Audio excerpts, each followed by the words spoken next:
Assalamualaikum warahmatullahi wabarakatuh. Perkenalkan, nama saya Muhammad Rifai dari SMK Kesehatan Sentra Medika kelas 11 Keperawatan. Di sini saya akan menjelaskan tentang negasi dan pernyataan majemuk. Nah, jadi isi dalam konten video ini adalah yang pertama, negasi dan pernyataan majemuk yang terdiri dari tiga jenis, yaitu konjungsi, disjungsi, dan implikasi. Nah, part 1. Yang pertama, ingkaran atau negasi. Ingkaran atau negasi digunakan untuk menyangkal suatu pernyataan. Ingkaran atau negasi suatu pernyataan adalah suatu pernyataan baru yang dibentuk dari suatu pernyataan awal, sehingga nilai kebenarannya berubah. Jika P bernilai benar, maka min P bernilai salah, dan sebaliknya. Nah, berikut adalah tabel nilai kebenaran ingkaran atau negasi. Jika pernyataan bernilai benar, maka negasi bernilai salah. Dan jika pernyataan bernilai salah, maka negasinya akan nilai benar. Nah, berikut adalah contoh soal dari negasi. Pernyataannya yaitu adalah Kuala Lumpur ibu kota Malaysia, dan negasinya itu Kuala Lumpur bukan ibu kota Malaysia, atau juga negasinya bisa tidak benar, Kuala Lumpur ibu kota Malaysia. Nah, sesungguhnya penambahan kata bukan atau tidak benar pada pernyataan semula tidaklah cukup. Untuk menyatakan ingkaran atau negasi yang bervariasi, dapat menggunakan kata seperti di bawah ini. Yang pertama, pernyataan semua, maka negasinya itu ada beberapa titik-titik, tidak titik-titik. Dan jika pernyataannya ada beberapa, maka negasinya semua titik-titik, tidak titik-titik. Jadi hanya dibalik saja. Nah, kemudian juga jika pernyataannya sama dengan, maka negasinya tidak sama dengan. Jika pernyataannya lebih dari, maka negasinya kurang dari atau sama dengan.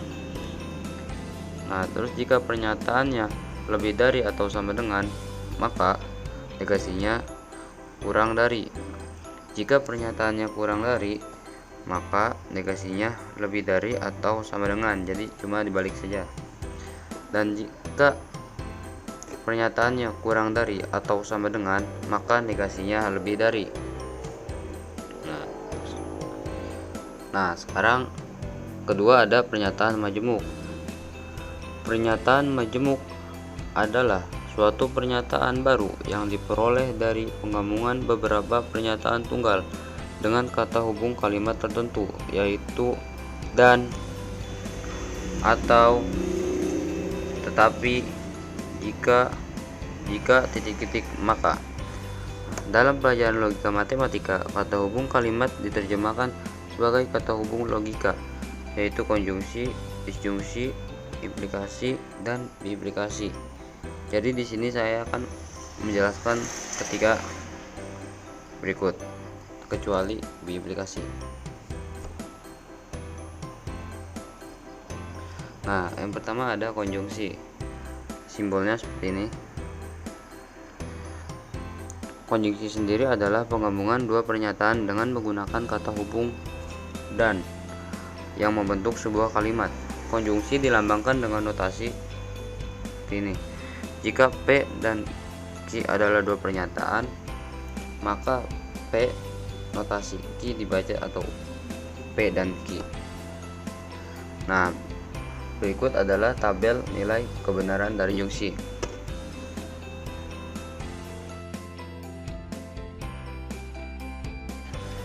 Jika pernyataan P bernilai benar dan Q bernilai benar, maka P dan Q bernilai benar. Nah, selain dari itu, maka bernilai salah.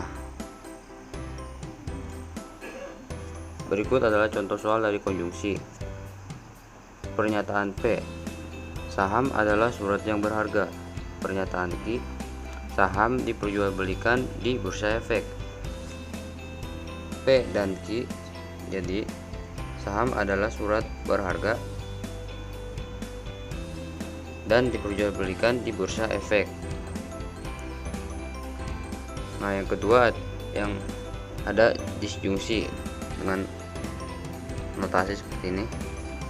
Jadi disjungsi dari pernyataan P dan Q adalah pernyataan majemuk yang dibentuk dari pernyataan P dan Q dengan menggunakan kata penghubung atau. Disjungsi dilambangkan dengan notasi seperti ini.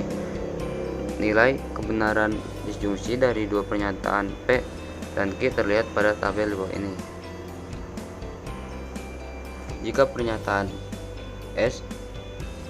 P bernilai salah dan Q bernilai salah, maka P atau Q bernilai salah, dan selain dari itu maka bernilai benar.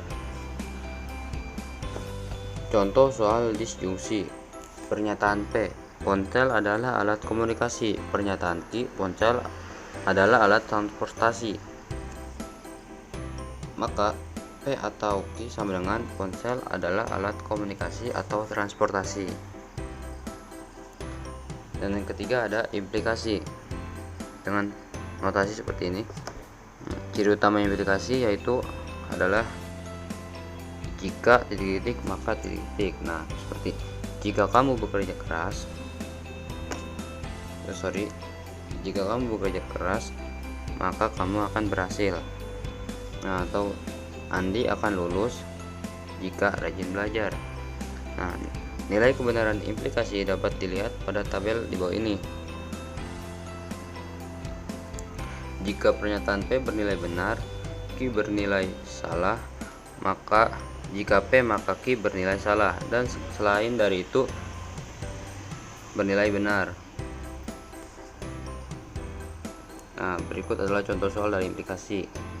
Pernyataan P, hari ini hujan, dan pernyataan Q, setiap hari pada bulan April turun hujan. Maka jika P maka Q sama dengan jika hari ini hujan, maka setiap hari pada bulan April turun hujan. Nah, mungkin cukup sekian dari saya, kurang lebihnya mohon maaf. Wassalamualaikum warahmatullahi wabarakatuh.